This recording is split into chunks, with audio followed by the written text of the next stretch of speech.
기도하지 않아도 된다고 하는 이 시대 가운데 더 기도하기 위해서 모여야 되고, 예배 안 드려도 된다고 하는 이 시대 가운데 더 예배하고, 말씀 안 읽어도 된다고 하는 이 시대 가운데 더욱더 말씀 안에 거해야 된다는 것입니다. 안녕하세요. 말씀은 달다의 박모세 전도사입니다. 오늘은 히브리서 11장 32절에서 38절의 말씀을 가지고 함께 또 나누는 시간 갖도록 하겠습니다. 어떻게 믿음에 대해서 고민을 하니까 어떻게 믿음을 가지고 살아가는 게 쉽나요? 쉽지 않습니다. 믿음을 가지고 살아간다는 것은 쉽지 않은 게 아니라 어려운 거예요.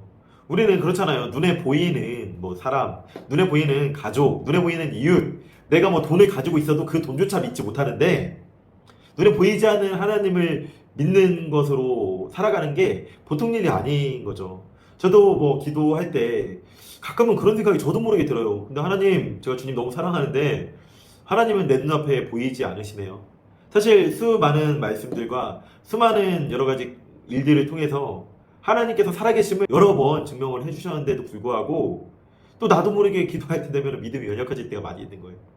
그만큼 주님을 믿고 살아간다는 게 쉽지 않다라는 것입니다.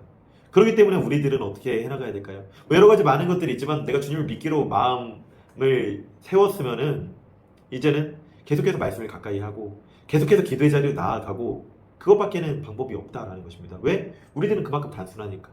출애굽기에 나오는 그 송아지, 금송아지를 만든 이들이 금송아지가 다른 외부의 신이 아니었어요. 애굽에서 우리를 인도하여 낸 신, 어떻게 보면 하나님을 이야기하는 거였다고요. 근데 하나님의 선지자였던 모세가 보이지 않자 바로 어떻게 하는 거예요?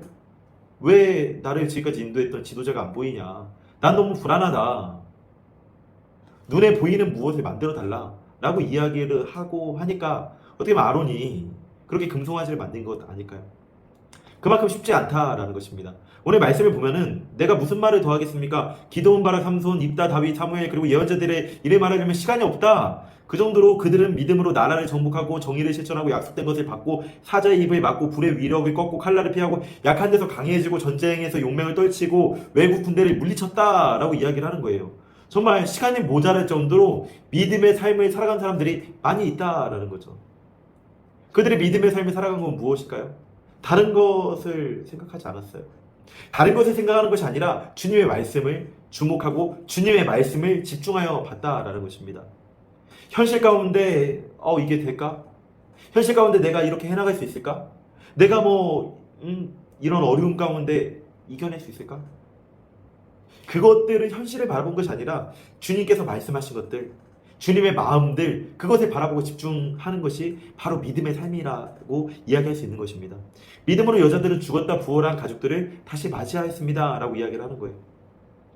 근데 믿음의 삶이 어려운 부분들을 오늘 본문의 후반부를 통해서 또 이야기해 주는 거예요. 이들은 고문을 당하면서도 더 좋은 부활의 삶을 살고자 구태여 놓여 나가기를 바라지 않았습니다. 이 히브리서의 키워드 중에 하나는 박해라고요. 그만큼 어려움이 계속해서 있었다고요. 네가 예수 믿어? 너 그러면은 안 돼. 너 그럼 죽을 거야? 라고 그렇게 이야기를 했다라는 거예요. 그런 어려움 가운데 그럼에도 불구하고 주님을 믿었다고요.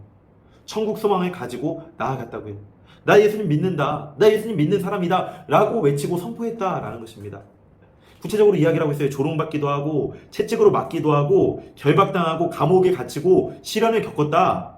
돌로 맞기도 하고 톱질도 당하고 칼에 맞아 죽기도 하고 궁핍을 당하고 고난을 겪으면서 학대를 받으면서 양과 염소의 가죽을 입고 떠돌았다 라고 그렇게 이야기를 하고 있는 거예요. 어떻게 보면은 참 힘든 시대죠. 근데 또 다른 측면에서 보면은 믿음으로 살아가는 것을 증명하기가 오히려 확실한 시대였다라는 거죠. 근데 지금의 모습은 어떠합니까? 기독교가 강독교다, 개독교다 욕을 먹고 있는 이 시점 가운데 어떻게 해서 믿음으로 살아갈 거냐는 거죠. 오히려 교회 다닌다고 하면은 욕은 먹지만 핍박은 당하지 않아요. 이런 시대 가운데 어떻게 믿음으로 살아갈 거냐라는 거죠. 세상은 이런 사람들을 받아들일 만한 곳이 못 되었습니다. 그래서 그들은 광야와 산과 동굴과 땅굴을 헤매며 다녔습니다. 세상은 이런 사람들을 받아들일 만큼 안전한 곳이 아니었다라는 거예요. 그래서 숨어 지냈다라는 거예요. 근데 지금은 어때요? 오히려 안전합니다. 이런 안전한 시대 가운데 우리는 어떤 선택을 할 것이냐라는 거죠. 핍박을 받지 않는 시대 가운데 어떤 선택을 할 거냐라는 거죠. 우리가 더 주목해야 될 것은 바로 하나님의 말씀입니다. 그리고 예수님의 삶입니다. 예수님이 어떻게 말씀하시고 어떻게 살아가셨는지, 그리고 어떻게 이웃을 대하고 어떻게 하나님을 사랑하라고 하셨는지, 그것에 주목해서 전에는 내가 예수님을 믿기로 하면 받을 수밖에 없었던 고난이었다라면은 지금은 어떻게 보면 예수님 믿기가 더 힘든 시대입니다. 왜냐면은 내가 때로는 예수님의 길을 가기 위해서 다른 사람들이 말하는 헌신의 자리로 스스로 들어가야 됩니다. 예전에는 먹을 것이 없었다라면은 지금은 먹을 게 너무 많아요. 오히려 내가 금식을 하고 내가 아껴서 다른 사람을 더 나눠야 되는 시대 가운데 살아가고 있다는 거죠.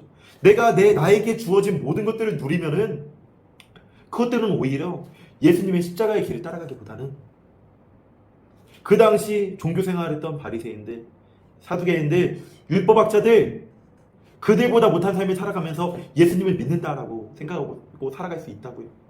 우리가 더욱더 깨어 있어야 됩니다. 우리가 더욱더 각성해야 됩니다. 기도하지 않아도 된다고 하는 이 시대 가운데 더 기도하기 위해서 모여야 되고, 예배 안 드려도 된다고 하는 이 시대 가운데 더 예배하고, 말씀 안 읽어도 된다고 하는 이 시대 가운데 더욱더 말씀 안에 거해야 된다는 것입니다.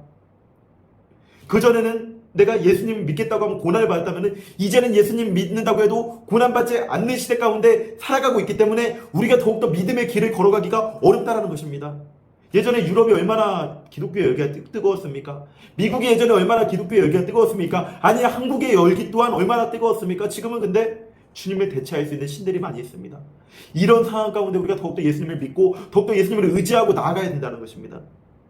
오늘 하루도 말씀을 가지고 더욱더 믿음의 길을 선택하시는 여러분들 되시기를 간절히 바라고 소망합니다.